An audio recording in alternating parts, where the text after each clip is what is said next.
Middle east में बढ़ते तनाव के बीच कतर में सिक्योरिटी एजेंसियों ने 10 ईरानी जासूसों को गिरफ्तार किया है।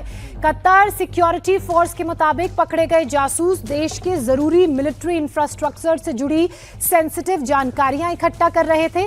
दावा यह भी किया जा रहा है कि पकड़े गए जासूसों को सर्विलांस और संभावित हमलों के लिए ड्रोन टेक्नोलॉजी इस्तेमाल करने की ट्रेनिंग दी गई थी। जांच एजेंसियां ये पता लगाने की कोशिश कर रही हैं कि टारगेट कौन था, उनके नेटवर्क में और कितने लोग हैं जो जुड़े हुए हैं। तो 10 ईरानी जासूस जो है वो गिरफ्तार किए गए हैं।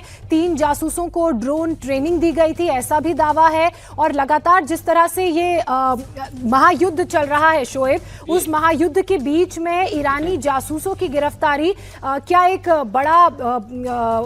बड़ा विन पॉइंट इजराइल और यूएस के लिए साबित होगी?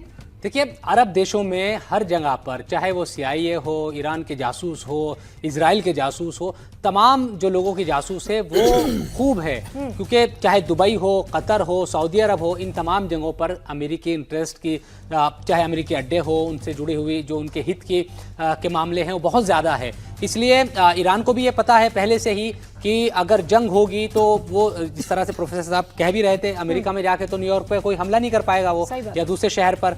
तो उनको भी ये जानकारी चाहिए, उनके लिए भी काम करने वाले बहुत सारे लोग हैं। इसके साथ साथ हमें ये भी समझना पड़ेगा, देखिए इस वक्त की जो सिचुएशन है अरब देशों की, वो, और ईरान ये कहता रहा है कि हम अमेरिका के हित पर अटैक कर रहे हैं।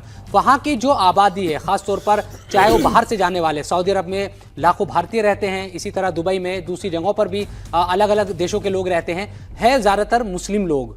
तो इजराइल के खिलाफ और अमेरिका के खिलाफ एक सेंटिमेंट्स भी है मुसलमानों में इस वक्त। और ये शिया सुन्नी का मसला नहीं, ये सभी मुसलमानों में इजराइल के खिलाफ, तो आप पहले से ही देखते हैं कि पूरे दुनिया में किस तरह के एक सेंटिमेंट्स है इजराइल के खिलाफ। तो लोग भी मदद कर देते हैं इस तरह की, अगर कोई जासूसी कोई करता है इजराइल के खिलाफ या अमेरिका के खिलाफ या उनसे जुड़े हित के मामलों को लेकर, तो उनके लिए आसान होती है। ईरान के जो जासूस हैं उनके लिए थोड़ा आसान होता है बनिस्बत दूसरे लोगों के। तो इसीलिए हम देख रहे हैं कि हर जगह की जानकारी कि कहां पर किस तरह होटल में रुके हैं। होटल्स में यूएस के कौन-कौन से ऑफिशियल्स रुके हुए हैं, अगर इतनी जानकारी सटीक ईरान के पास है और उसके बाद हमले हो रहे हैं, तो जाहिर सी बात है जो उनका ग्राउंड इंफ्रास्ट्रक्चर है, जो उनके असेट्स हैं, जासूस हैं, वो बहुत बड़ी संख्या में। वहीं मिडिल ईस्ट वॉर ने दुनिया की टेंशन को एकदम बढ़ा के रखा हुआ है, क्योंकि कच्चे तेल की कीमतों में जबरदस्त इजाफा देखने को मिल रहा है।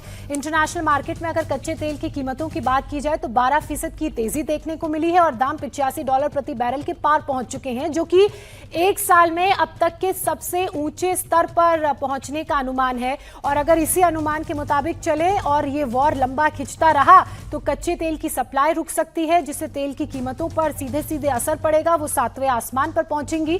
हालांकि डोनाल्ड ट्रंप ये कह रहे हैं कि युद्ध लंबा खिंचेगा, तो इससे डोनाल्ड ट्रंप ये साफ इशारा और संकेत दे रहे हैं कि कच्चे तेल की बढ़ती कीमतों की वजह से, कम सप्लाई की वजह से, स्ट्रेट आउट हार्मोन को जिस तरह से ईरान ने बंद कर दिया है, उसके बाद पेट्रोल डीजल की किल्लत होगी, साथ ही LPG और खाद की भी भारी किल्लत देखने को मिलेगी। और पूरा देश, सिर्फ भारत ही नहीं पूरी दुनिया इससे प्रभावित होगी। टेक्सटाइल सेक्टर को भारी नुकसान होगा, चावल निर्यात पर भी असर पड़ेगा। और ये सिर्फ 1 या 2 देशों पर नहीं होगा, पूरी दुनिया इस संकट से दो चार होती हुई दिखेगी। और सर अजमल साहब, आज तो डोनाल्ड ट्रंप का एक बयान आया था जिसमें वो कह रहे थे कि जब तक युद्ध चलेगा कच्चे तेल की कीमतें बढ़ेंगी, जिसकी वजह से महंगाई देश में बढ़ेगी, और जैसे ही युद्ध के हालात नॉर्मल हो जाएंगे तो ये महंगाई नीचे आ जाएगी और हो सकता है कि लोएस्ट पे आ जाए। मतलब वो तैयार हैं, प्रिपेयर्ड हैं। बिल्कुल, देखिए जब जंग शुरू होती है, जब जंग स्टार्ट होती है कहीं पर भी, तो इकोनॉमी पे उसका असर पड़ना बिल्कुल फितरी है, वो बिल्कुल नेचुरल है, वो होना ही है।